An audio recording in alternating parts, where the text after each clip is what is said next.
बिस्मिल्लाहिर्रहमानिर्रहीम। अस्सलामु अलैकुम दोस्तों, उम्मीद आप सब खैर आफियत से होंगे। अंधेरों के काफिले पार्ट 18। तुम्हारे उस दोस्त का क्या नाम है जो हाँसी में रहता है? शकुंतला ने कामरान की मायूसियों को नजरअंदाज करते हुए कहा। कमालुद्दीन अहमद। कामरान ने चौंक कर कहा, तुम्हें उसका ख्याल कैसे आ गया? वो तो एक मोतबर इंसान है, दिल्ली के अमीर उसका तो एतबार करेंगे। शकुंतला ने पुरजोश लहजे में कहा, तुम किसी तरह फरार होकर कमालुद्दीन अहमद तक पहुंच जाओ और उसके सामने कृष्ण राव के मंसूबे को बेनकाब कर दो। नहीं, यह मुमकिन नहीं। कामरान ने किसी झिझक के बगैर इनकार कर दिया। अगर कमाल अहमद वहां पहुंच भी गया तो 100 तरह के सवालात उठ खड़े होंगे। मैं अपने मसाइल की आग में किसी दूसरे को ईंधन नहीं बनाऊंगा। फिर क्या करोगे? शकुंतला के आसाब शिकस्ता हो गए और वो हजियानी अंदाज में चीखने लगी। मैंने जिसके सहारे जीना चाहा उसे कत्ल कर दिया गया। क्या तुम्हें भी अंधेरों के ये अफरियत खा जाएंगे? क्या रोशनी की आखिरी लकीर भी मिट जाएगी? ऐ खुदा, हमारे अकायद के शीशों को पत्थरों की इस बारिश से बचा ले कि हम बहुत कमजोर हैं। शुजाउद्दीन कामरान बदहवास होकर आगे बढ़ा और उसने बेख्तियार अपना हाथ शकुंतला के होंठों पर रख दिया। अपने आप को संभालो शकुंतला, कि हम दुश्मनों के हिसार में हैं। ये हमारा घर नहीं कि जिस तरह चाहे मातम करें। शकुंतला ने कामरान को अपने करीब पाया तो और भी वारफ्ता हो गई। ना जाने देवदासी को कैसे कैसे आजार लाहक थे। मसीहा आया तो उसके सीने पर सर रखकर बहुत देर तक रोती रही। बरसों से दिल पर एक घटा सी छाई थी। चारागरी का मौसम आया तो इस तरह टूट कर बरसी के जल थल एक हो गए। कामरान का सीना उसके अश्कों से भीग गया, जिन्हें छुपाए छुपाए एक मासूम और शादाब लड़की गुनाहों का रेगिस्तान बन गई थी। रात का निढाल कारवां सुबह की मंजिल की तरफ बढ़ रहा था। शब गुज़िदा लोग रोशनी की आमद पर जश्न मनाते हैं, मगर शकुंतला दुआएं मांग रही थी कि अंधेरा कभी खत्म ना हो। कामरान नई सुबह के तसव्वुर से खुद भी हिरासा था, लेकिन वो अपनी परेशानी का इजहार करके एक बेसहारा लड़की को मजीद शिकस्ता करना नहीं चाहता था। मेरी कोशिश यही होगी कि कृष्ण राव से मुसालहत की कोई सूरत निकल आए। शकुंतला की खातिर कामरान ने अपनी जिंदगी का सबसे बड़ा झूठ बोला था। हाँ ठाकुर, मैं भी यही चाहती हूँ। शकुंतला किसी बच्चे की तरह मचल उठी। तुम कब तक मुझे ठाकुर कहकर पुकारती रहोगी? कामरान ने उसके तर्ज तखातु पर एतराज करते हुए कहा, तुमने मुझे देवदासी का सही मफहूम बताया तो मैंने उस लफ्ज को अपने जहन से खुरच डाला।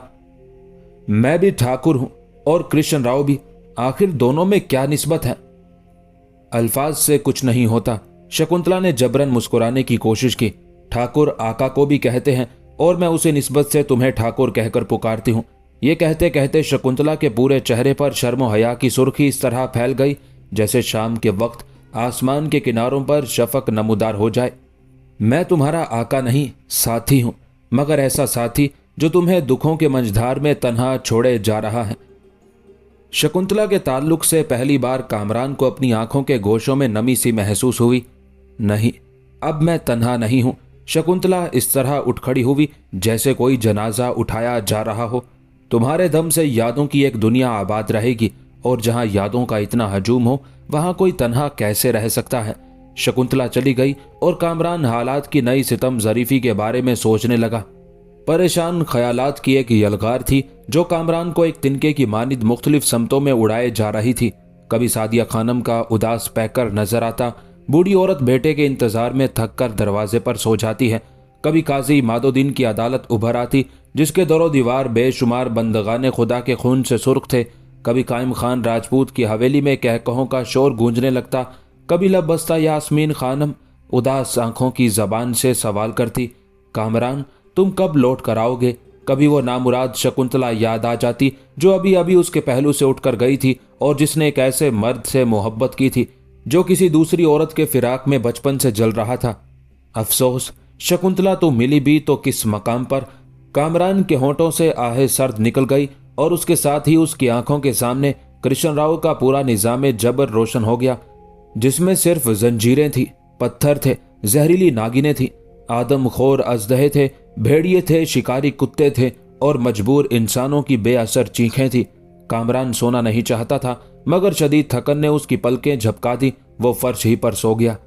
फिर जब सूरज कई हाथ बुलंद हो गया तो दरवाजे पर तेज दस्तक हुई। कामरान बेखबर सो रहा था।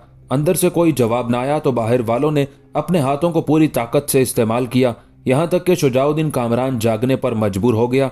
फिर उसने दरवाजा खोला तो ठाकुर का खादिम खास रामा राव कई मुसल्ला आदमियों के साथ खड़ा था।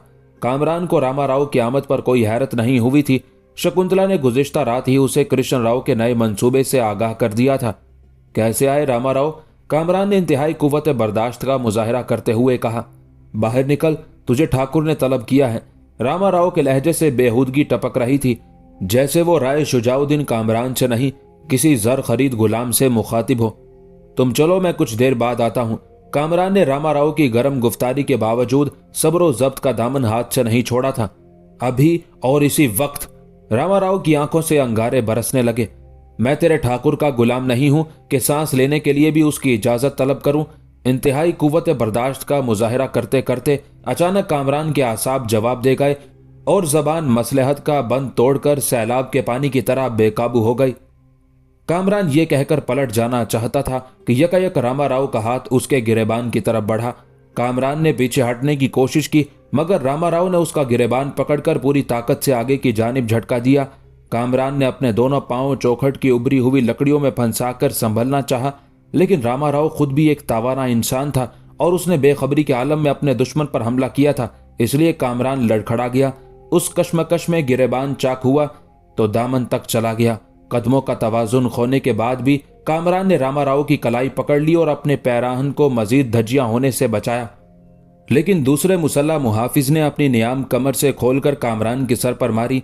जरब बहुत शदीद थी। रायजादा की आंखों के सामने चिंगारियां सी उभरी और फिर दूसरे ही लम्हे स्याह धब्बे लहराने लगे। उस मौके से फायदा उठाते हुए रामा राव ने भी अपनी नियाम खोल ली और कामरान के सर पर दूसरी जरब लगाई। कदमों का तवाजुन कुछ और बिगड़ गया।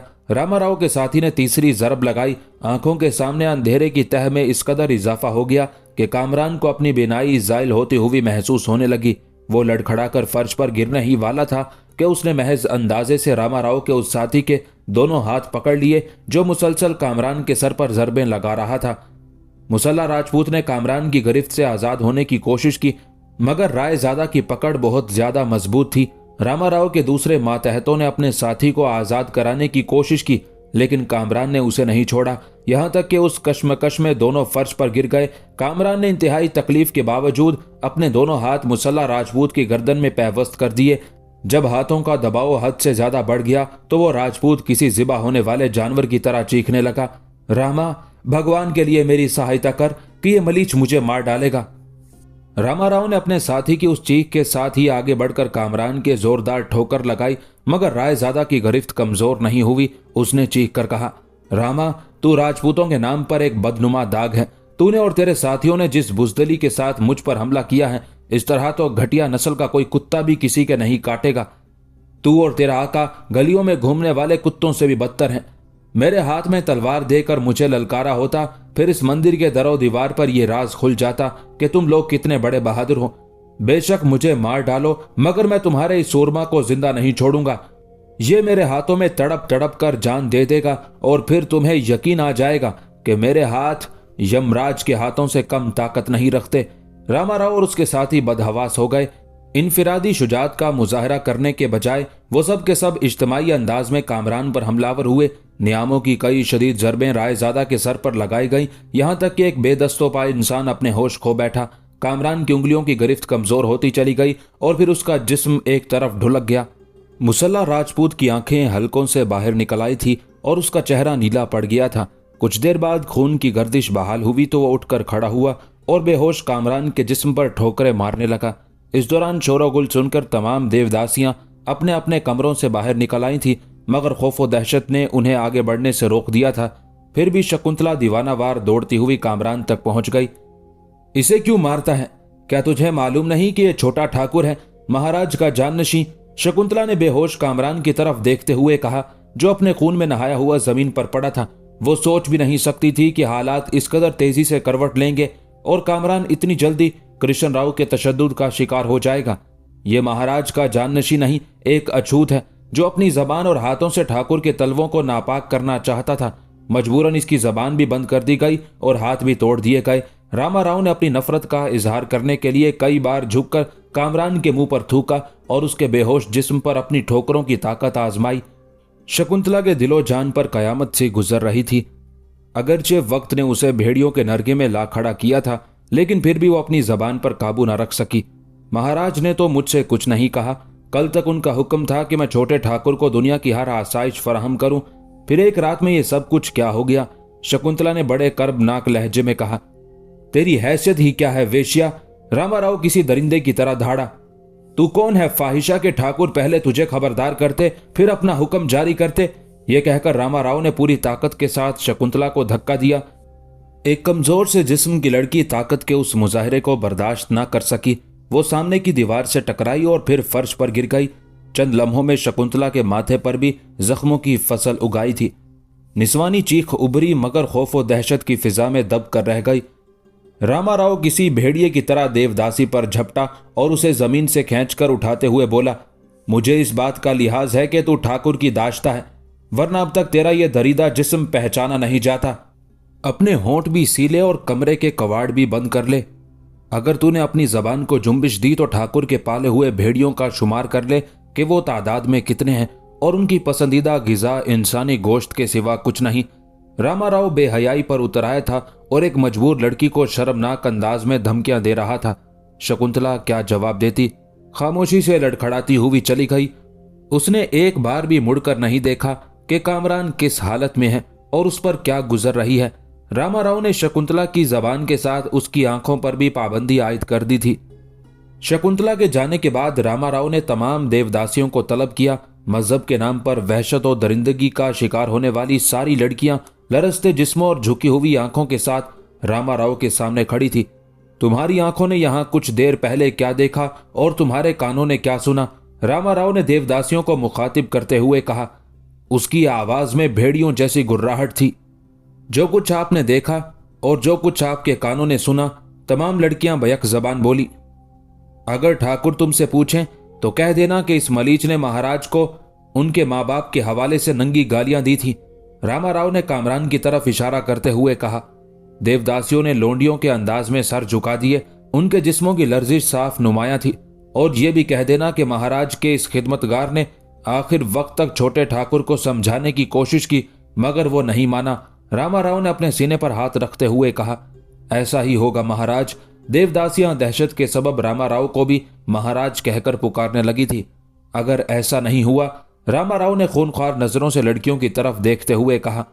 तमाम देवदासियां घबराकर इस तरह जमीन पर झुक गईं जैसे वो अपने किसी देवता को सजदा कर रही हों। रामाराव के स्याह होंठों पर एक सफाक मुस्कुराहट उभर आई। खड़ी हो जाओ, मुझे तुम्हारे सजदों की जरूरत नहीं, उस इकरार की जरूरत है जो तुम ठाकुर के सामने करोगी। अगर महाराज के रूबरू तुम्हारे होंठों का जाविया बिगड़ गया तो मैं तुम्हारी तकदीरें खराब कर दूंगा।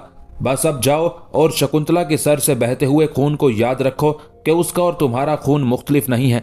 देवदासियां तेजी से मुड़ी और भागते हुए अपने अपने कमरों की तरफ जाने लगी।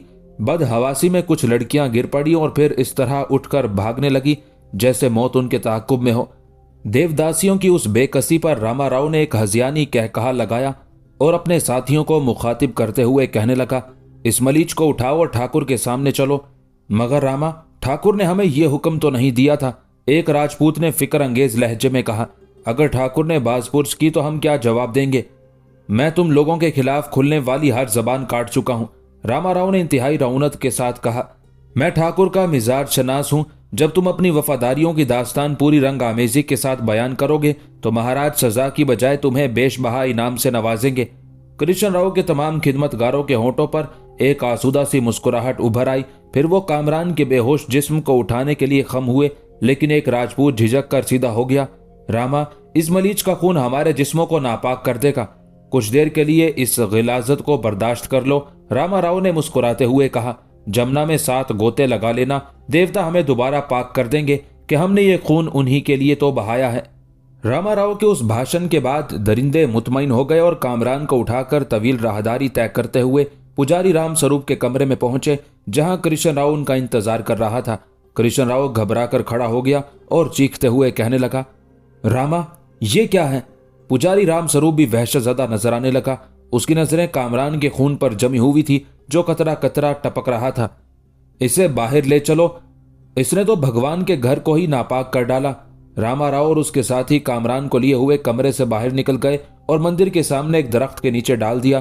कृष्णराव और पुजारी रामस्वरूप भी उन लोगों के साथ साथ चल रहे थे। रामाराव और उसके साथी ऊंची आवाजों में कामरान की दी हुई गालियों का मफरूजा अफसाना कृष्णराव को सुना रहे थे और बूढ़ा ठाकुर शिद्दत गजब से कांप रहा था।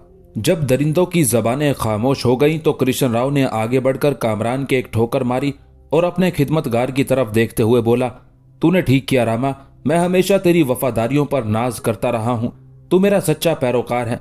ठाकुर, मैं तेरी इज्जत की खातिर चुप रहा, वरना देवदासी शकुंतला को भी इसी हालत में तेरे सामने लाता।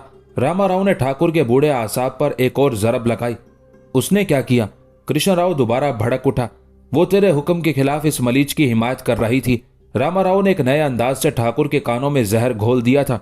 उस वेश्या को भी मंदिर से बाहर निकाल दे या अपने पास रख ले। तेरे ठाकुर को सूखे हुए फूल पसंद नहीं। कृष्णराव की दरिंदगी अपने अरूज पर थी। रामा फौरन कृष्णराव के कदमों में झुक गया। पाए लागू ठाकुर, तू अपने गुलामों पर बड़ा मेहरबान है। रामाराव की एक देरीना ख्वाहिश पूरी हो चुकी थी।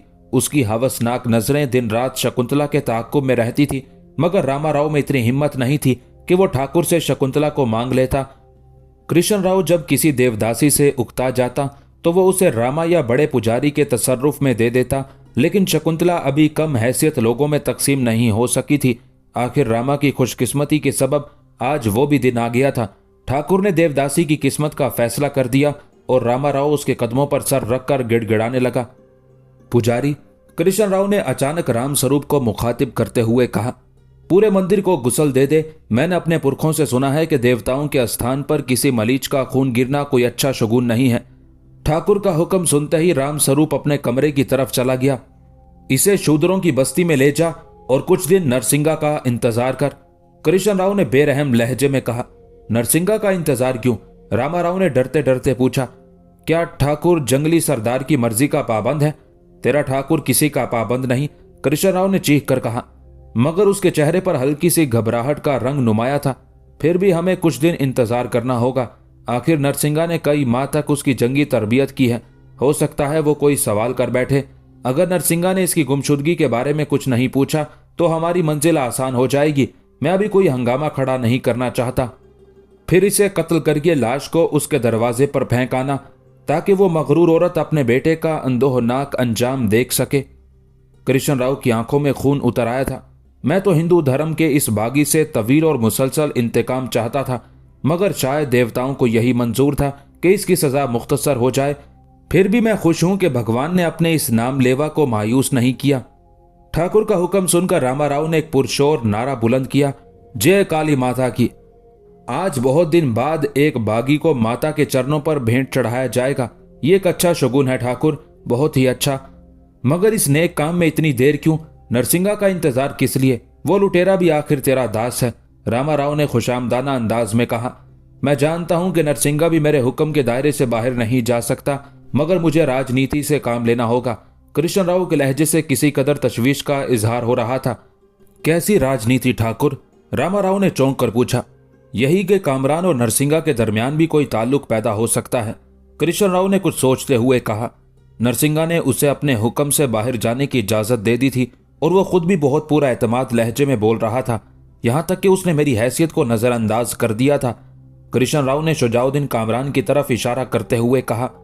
पुजारी रामस्वरूप का कहना है कि उसकी ये सरकशी नरसिंगा के ताउन के बगैर नहीं हो सकती। अगर ये सच है तो मुझे हर हाल में पुजारी के सवाल का जवाब तलाश करना होगा। आखिर दोनों के दरमियान ये कैसा ताउन है और कैसा गठजोड़ है? मुझे इस तरफ भी देखना होगा। रामा, क्या नरसिंगा पागल हो गया है जो तुझ जैसे मुअज्जज और शक्तिशाली इंसान को छोड़कर एक आवारा लड़के की तरफ हाथ बढ़ाएगा? रामाराव की आवाज ऊंची थी, मगर ठाकुर के लिए उस आवाज में एक खास अकीदत का रंग मौजूद था। क्या नरसिंगा तेरी नाराजगी का मुतहम्मिल हो सकता है? और क्या तेरी रजा के बगैर उस मेवाती लुटेरे का वजूद बरकरार रह सकता है? रामाराव एक निहायत अय्यार इंसान था। वो ठाकुर के हल्के में 3 आदमियों से बहुत ज्यादा हसद रखता था। एक देवदासी शकुंतला से, जिसे वो अपनी हवस का निशाना बनाने के लिए बरसों से बेचैन था, मगर कृष्णराव की बेपनाह इनायात के सबब वो लड़की उसकी 10 दराजियों से महफूज रही थी। आज वक्त बदला तो रामाराव शकुंतला को देवदासी के दर्जे से नीचे गिराने में कामयाब हो गया। अब शकुंतला उसकी मिल्कियत थी। दूसरा शुजाउद्दीन कामरान था, जिसके कदम छूने के लिए ठाकुर ने उसे मजबूर कर दिया था। रामाराव ने वक्ती तौर पर कृष्ण राव की सियासत और मसलहत के आगे सर झुका दिया था, लेकिन उसने एक लम्हे के लिए भी अपनी उस जिल्लत को फरामोश नहीं किया था। बिलाखिर वो कामरान को उसके अंजाम तक पहुंचाने में कामयाब हो गया था।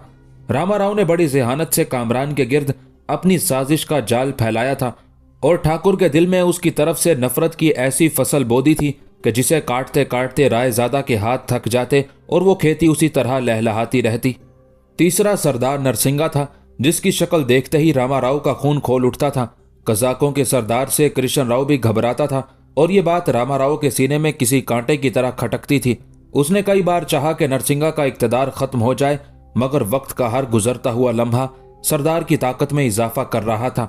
रामाराव की सबसे बड़ी ख्वाहिश थी कि किसी तरह ठाकुर और नरसिंगा एक दूसरे के खून के प्यासे हो जाएं, फिर ये दुश्मनी नरसिंगा की आतिश गजब को यहां तक भड़का दे कि नफरतों के शोलों में ठाकुर कृष्ण राव जलकर खाक हो जाए। बूढ़े राजपूत के मरते ही सारा इक़्तिदार रामाराव को मुंतकिल हो जाएगा। ठाकुर के बाद वही उस गिरोह का सबसे ताकतवर मोहरा था। रामा एक तवील अरसे से कृष्ण राव के मरने का इंतजार कर रहा था, मगर मौत के खूनी हाथ उस बूढ़े की गर्दन से अभी बहुत दूर थे।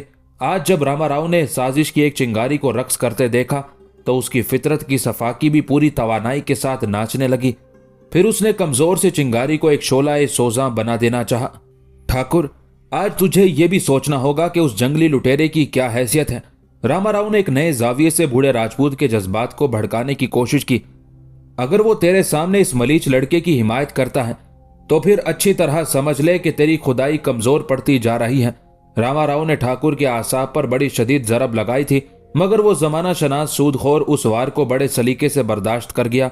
मैं नरसिंगा से बेखबर नहीं हूं, कृष्ण राव ने ठहरे हुए लहजे में कहा। और एक नरसिंगा ही पर क्या मुनहसिर है रामा, मैं तो तेरे सिवा हर जानदार को शक की निगाह से देखता हूं। ठाकुर ने जवाबी मुनाफकत का मुजाहरा किया तो रामाराव तिलमिला कर रह गया। ये बात की सोचने की बातें हैं, ठाकुर ने लहजा बदल कर कहा। पहले उसे शूद्रों की बस्ती में पहुंचा दे। कृष्ण राव ने शुजाउद्दीन कामरान की तरफ इशारा किया। फिर नरसिंगा क्या सारी दुनिया को देखेंगे। कहने को ठाकुर बड़े बड़े दावे कर रहा था, मगर उसके चेहरे पर अब भी खौफ की हल्की हल्की परछाइयां लरज रही थी और उस खौफ की बुनियाद सरदार नरसिंगा की सफाक शख्सियत थी।